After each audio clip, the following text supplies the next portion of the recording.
another survival episode of No Man's Sky. I'm reaching Nexus, and today I'm going to do a short little video with tips to survive and thrive in survival mode in No Man's Sky.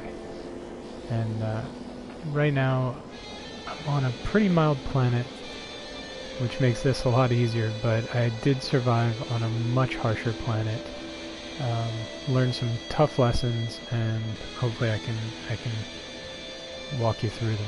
So tip number one for survival is slow down. Just like a real survival scenario in the real world or many other survival games, the best strategy you have when you have nothing is to slow down and be deliberate. Figure out what you need, what's most important, where you need to go, how you're going to get there, and then get to it. So the biggest thing that I see people doing in streams is they try and rush around, they feel an urgency, and that's when they start making mistakes. So first things first, walk everywhere. I mean everywhere. Use running and jetpacking only in extreme circumstances. When you absolutely cannot walk, use your jetpack to get over obstacles and use running to get away from danger. And that's about the only time you're going to want to use those. Running and jetpacking both reduce your life support at an accelerated rate, 2 to 3 times the normal rate that your life support goes down, and they're really not going to help you. So figure out where you need to go and then walk there. While you're walking, use caves, especially if you're in a harsh environment. Caves are there. It's part of a deliberate design in survival mode. They're there to help you survive.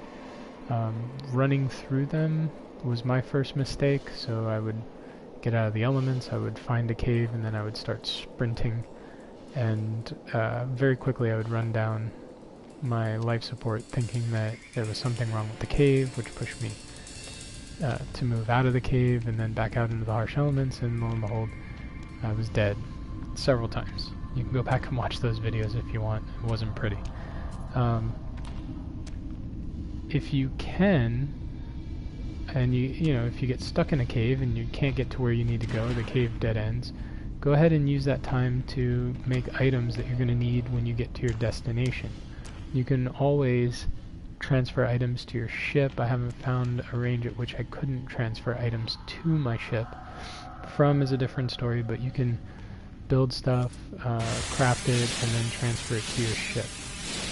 So, for example, in the very beginning, when you're 12 minutes to 20 minutes away from your ship, you can be in a cave when the environment is inhospitable. You can be mining iron, as I'm doing right now, and you can be crafting carite sheets in your inventory and then transferring those to your ship. So let me go to my exosuit inventory here. I actually have some stuff here that I don't need. I'm going to move that shielding shard out of there. So one of the things you can do, killing time in a cave, is craft those carite sheets, send them to the ship. In the ship's inventory they will stack, and then when you get to your ship you'll have everything you need to repair it. You won't have to worry about scavenging for those resources on site. There are lots of useful materials in the caves. Iron, and this one there's antrium. I've seen plutonium, and there's carbon. So you can really, if you get stuck in a cave, there's plenty to do. Don't feel like you just have to sit there and wait for the time to pass. When you start walking, this is really important, and I'm going to use this as an example here. So if you look down here, if I was going to walk to my ship, well, my ship's right there, but let's say I was going to walk to my base. I have to find it first. Alright, my base. So my base is on the other side of this cave. Probably not the best example. What I'm going to do is I'll go up to the top of this mountain. So as long as I'm walking, I'm using just a little bit of life support. I have to be pretty cognizant. You can see these walls are pretty steep, so there's really no way I'm going to get over this wall here. It's actually, from a life support standpoint, more efficient to walk over here to this valley where there's a change in terrain that I can actually walk up and over rather than trying to jetpack over that ridge. It's less direct, takes longer, but in the long run is a better survival strategy. So there you go. Get up over the ridge.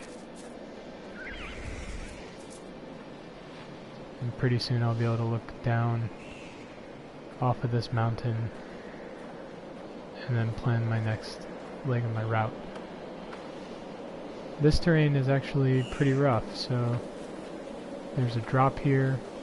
I don't really want to use my jetpack, so what I would do is I would actually look for a way around this, and I would probably walk along that ridge and then over the top of that ridge and then around that mountain on the right side. There's a good chance I'll find some resources along the way, like this plutonia that I just stumbled upon. So I'll just go ahead and pick that up. My inventory's full. Transfer that.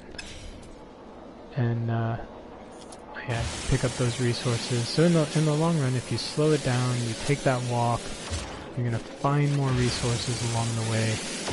You're gonna have the time to collect them, and you're gonna survive a whole lot better. Second thing, oh, and see, now there is a sentinel who's probably ticked off, and this would be a good time to run away to avoid that conflict. So I'm running away from the sentinel. I'm not going to run for the full duration of my capabilities because, as you can see, my life support is burning down. I'm going to run just long enough to get out of their range so that they don't scan me and find that plutonium on me. There's a lot more plutonium. Good to see.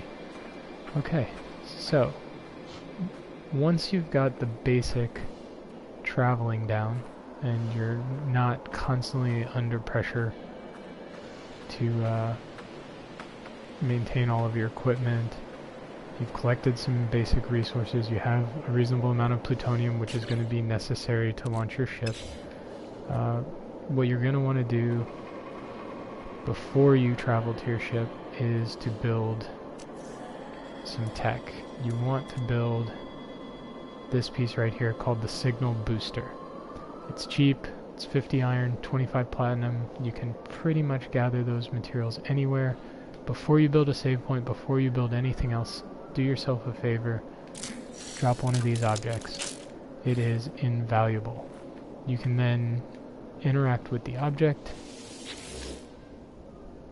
and start looking for a bunch of useful things. Don't bother with the resource depot, it's not useful in the beginning. Go ahead, look for a colonial outpost or a habitable base or a drop pod.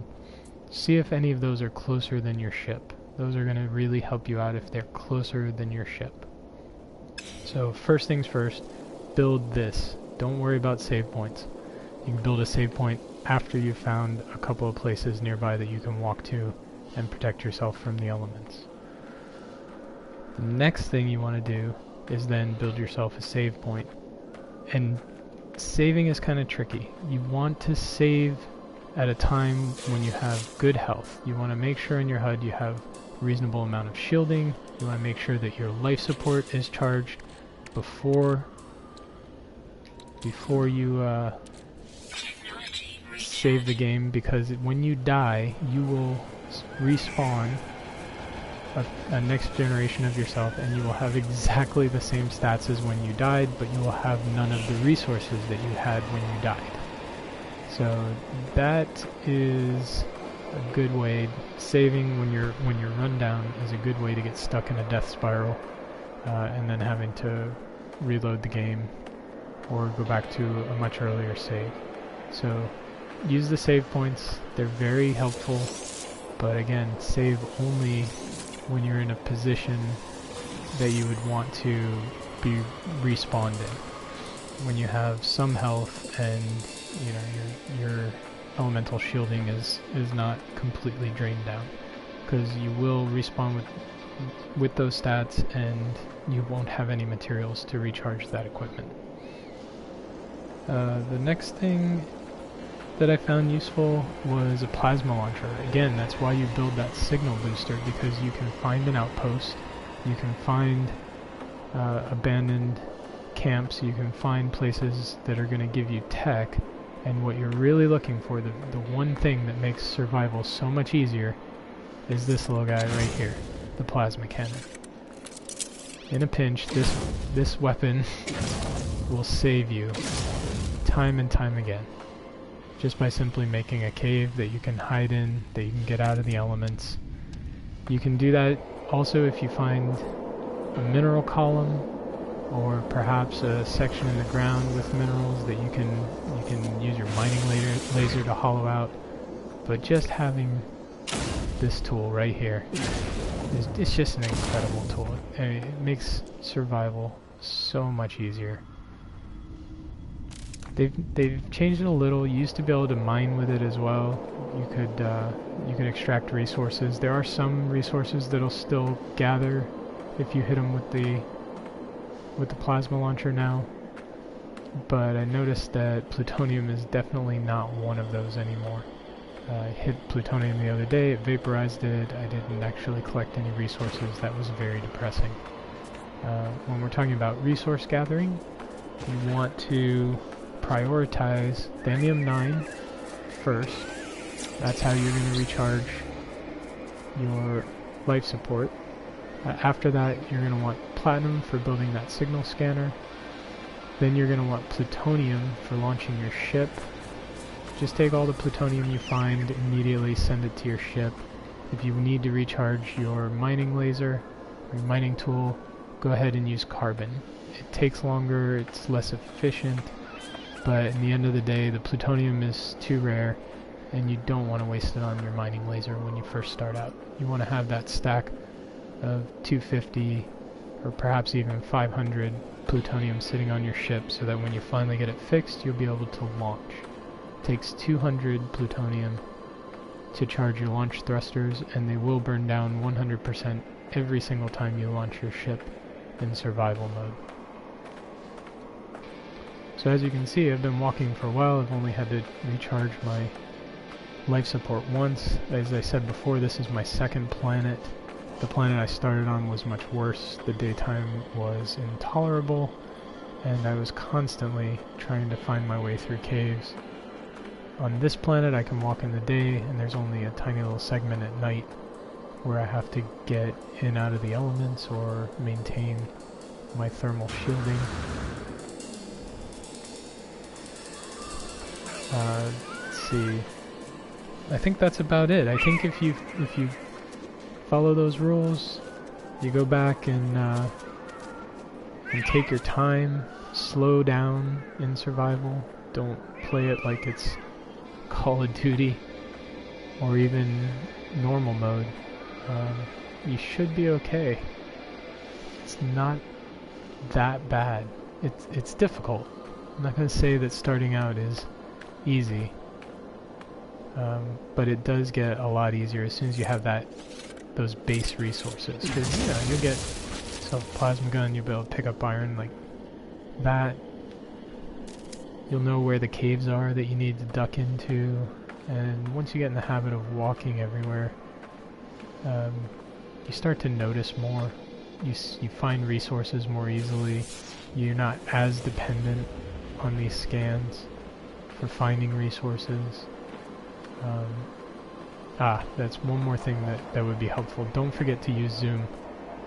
That's one that I read on Reddit, in the No Man's Sky the Games subreddit. Somebody said, why aren't you using your visor? You can just zoom and search for materials. And sure enough, see, I didn't see that when I was far away. It kind of blended in. But once you zoom in, you can locate those materials and those elements that you need to go pick up. You can plan a route and you can walk there and get them. while you're traveling to your primary destination. Always, always, always remember to transfer stuff to your ship, especially if you don't need it in your inventory. If you're not going to need it for survival, transferring those items to your ship is going to preserve them in the event that you die.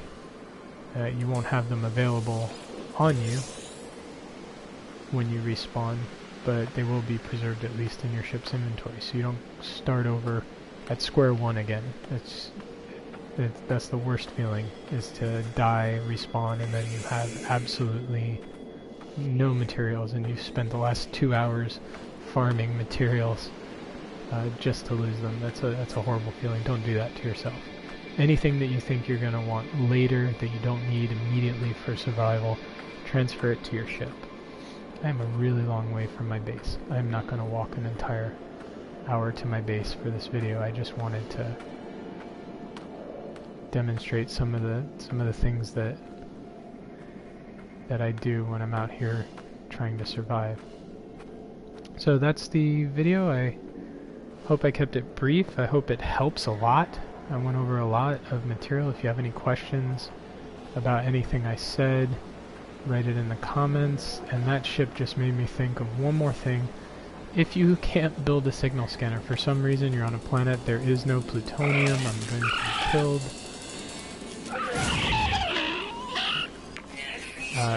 If you can't build that signal scanner, then what you want to do is find yourself a spaceport. That's the most likely place you're going to find a weapons upgrade for your mining tool. So what I did when I first started out, because I was ridiculous and didn't even bother to build a signal booster, I just didn't think to do it. I didn't know what it was. I followed ships in the sky. The ships, if they're flying low, will eventually lead you to a spaceport. You'll know you're getting close when they actually start circling. If they're flying in a straight line, you've got a ways to go. I got another one.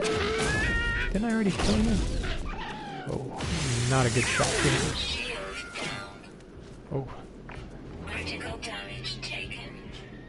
Where is he? There you are. Get out of here. Alright. So yeah, so what I did is I saw some ships. I saw 3 of them flying together in formation in a straight line low to the ground. I followed that line, and when I came upon some ships in the sky making a large circle, lo and behold, there was a landing pad in the center of that circle. So worst comes to worst, look for those ships. If they're making a circle, you're in luck, you're close.